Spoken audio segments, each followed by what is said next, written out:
आगे देखिए खबर, बिहार से जुड़ी हुई खबर है। बीजेपी के राष्ट्रीय अध्यक्ष नितिन नवीन ने अब राज्यसभा चले गए तो उन्होंने इस्तीफा दे दिया।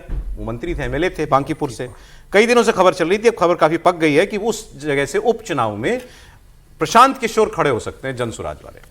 अब उनके जाने से वहां क्या कोई फर्क पड़ेगा? बड़ी उहापोह चलती रही, वो तैयारी बहुत कर रहे थे और उन्होंने कहा कि ये बीजेपी की बिहार में सबसे सेफ सीट में से एक है, तो हम यहीं पर बीजेपी की हवा, मतलब गुब्बारे की हवा पंक्चर करेंगे और बांकीपुर में हम चुनाव लड़ेंगे। तो सब ये कह रहे थे कि खुद ही लड़ें फिर।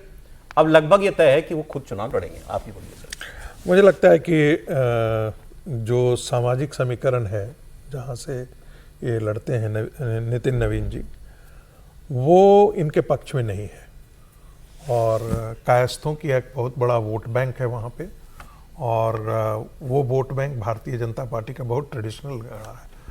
वो उनको हराना असंभव है वहाँ से। वो बांकीपुर आप थोड़ा आगे और निकल गए। मैं तो कह रहा हूँ जनसुराज और खुद प्रशांत किशोर क्या प्रूव कर पाए अपने, कोई मतलब कोई आधार है? देखिए जनसुराज, ये भी केवल रेटरिक है कि हम बैठे के हम माहौल बनाने के लिए। जनसुराज की उसी दिन वहां पर हवा निकल गई जब फिल्म स्टार जैसे बहुत सारे एक बड़े जिसके कहते हैं ना बस के अंदर जब इनका पूरा एयर कंडीशन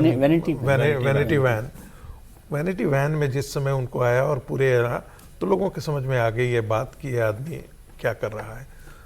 तो क्रेडिबिलिटी लॉस तो हुआ है प्रशांत किशोर का अपना बहुत ज्यादा सर। तो मुझे नहीं लगता है कि वहां से यदि जीतेंगे तो फिर ही हारेंगे। वो वहां वो लड़ने जाएं, बेशक लड़ने जाएं, सबको अधिकार है, लेकिन उस सीट पर वो जीत नहीं। समीर जी देखिए, बांकीपुर सीट को तो प्रशांत किशोर बहुत बेहतर तरीके से जानते होंगे, रणनीतिकार रहे और उस सीट पर चुनाव लड़ने जा रहे हैं तो वो जानते होंगे कि सीट कितनी मुश्किल है।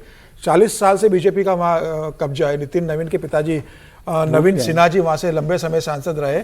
नितिन नवीन खुद वहाँ से 5 बार के विधायक रहे। नितिन नवीन खुद 5 बार के वहाँ से विधायक है। अब जब नितिन नवीन ने वो सीट खाली कर दी तो वहाँ से चुनाव होगा और अभी भविष्य में बिहार में कोई चुनाव नहीं है। जब कहा जा रहा था कि बिहार विधानसभा चुनाव में प्रशांत किशोर चुनाव लड़ेंगे, वो लड़े नहीं, तो ये उनको भी बाद में गिल्ट हुआ कि मुझे चुनाव लड़ना था, मैसेज गलत गया है। अब ये लड़के बताना चाहते हैं खुद तो लड़े नहीं थे, तो नहीं लड़े थे, तो अब बता के संदेश देना चाहते हैं कि भाई मैं लड़ रहा हूँ, वहाँ संगठन काम कर रहा है। और अब ये चुनाव बेसिकली सम्राट चौधरी की भी परीक्षा है और नितिन नवीन की भी परीक्षा है। दोनों के लिए चुनौती है अच्छे से जीतने के लिए। एक चांस लिया है प्रशांत किशोर ने कि और ये की नजरों में खड़ा हो सके एक बार। लेकिन क्या किसी ने सोचा था जब योगी आदित्यनाथ मुख्यमंत्री बने उत्तर प्रदेश के और जब गोरखपुर पर उपचुनाव हुआ तो गोरखपुर समाजवादी पार्टी जीत गई थी, बीजेपी सीट हार गई थी पहली बार वो गोरखपुर की। तब किसी ने नहीं कहा था कि वहां से योगी से हारेंगे। तो संभावना बन सकती है, ये चुनाव इंटरेस्टिंग होगा, बिल्कुल इंटरेस्टिंग होगा। आगे देखिए त्रिपाठी जी का फेवरेट सब्जेक्ट एथेनॉल, पेट्रोल में एथेनॉल। अब देश में एथेनॉल मिश्रण को लेकर इस वक्त जबरदस्त बहस छिड़ी हुई है। सोशल मीडिया से लेकर के मेन स्ट्रीम मीडिया सब जगह इसकी बात हो रही है। कोई कह रहा है कि गन्ने का जूस मिलाया जा रहा है पेट्रोल में, कोई कह रहा है 20% नहीं 40% एथेनॉल का मिश्रण किया जा रहा है। हमारी इंजन खराब हो रहे हैं, हमारी सर्विस कॉस्ट बढ़ गई है, हमारी माइलेज कम हो गई है गाड़ियों की। अब कल इस पर गडकरी जी का बयान आपने देखा था, उन्होंने कहा था ये पेट्रोल लॉबी के लोग हैं, मतलब जो हम इतना आयात करते हैं लाखों करोड़ रुपया का, ये सब उस लॉबी के लोग हैं। इनको तो नहीं सुहाएगा ना कि हमारा इंपोर्ट कॉस्ट कम हो जाए। अब पेट्रोलियम मिनिस्टर हरदीप पुरी का भी इस पर बयान आया। उन्होंने कहा कि इस वक्त केवल 20% इथेनॉल का मिश्रण हो रहा है। 20% से ज्यादा मिश्रण तभी किया जाएगा जब इसके सारे आवश्यक परीक्षण पूरे हो जाएंगे। He's saying that fuel mileage is going to be dropped. Arey bhai, it's now well established that when you have ethanol, they use it in racing cars also. The acceleration increases. What is that thing called? The knocking. That improves. Mileage, yes, it may drop a little, but it may drop a little. Mileage can drop a little because of various things. Secondly, we have reached a stage after consulting all the stakeholders. My God, SIAM, ARAI. Then somebody says, your insurance is no longer covering this. Insurance companies have given clarification. There's no issue. But who benefits by this false narrative? I am not going to make any accusations here. But it should be very clear. My response to that is, there is enough space in the growing Indian consumer market for all systems to coexist. For electric vehicles, for biofuel mixed vehicles, we are only at 20%. if we move from 20 to 25 at some stage, it will be after all the tests have been done. And there's enough space in there for hybrid, CNG vehicles.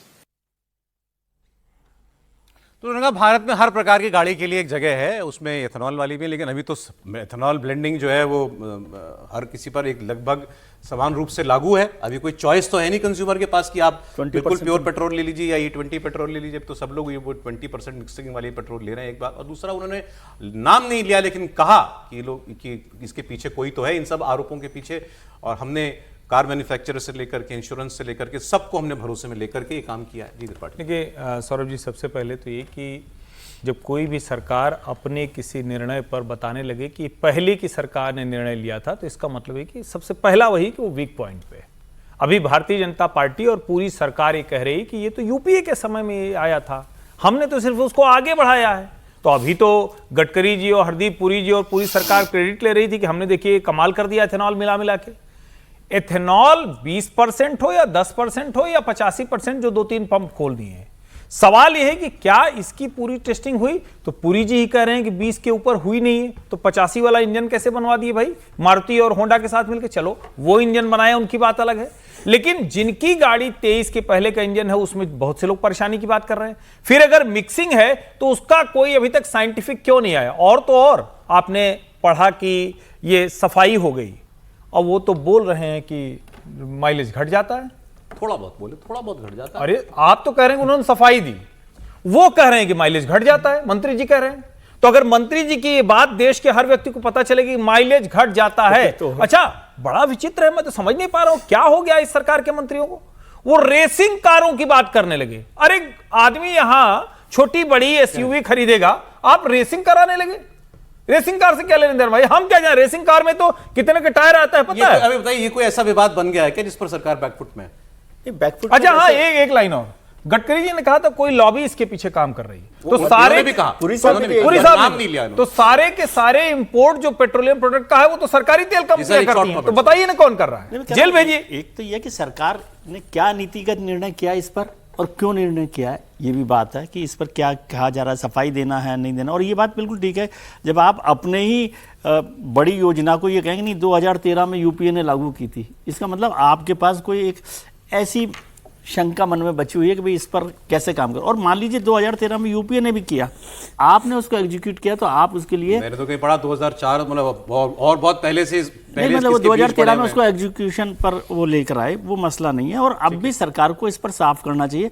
और मैं तो एक और सवाल समझना चाहता हूँ, हरदीप पुरी साहब पेट्रोलियम मिनिस्टर भी हैं, कि यदि 20% एथेनॉल मिला रहे हैं जो पेट्रोल के दाम कम करने के लिए, तो फिर कहाँ है मतलब मुझे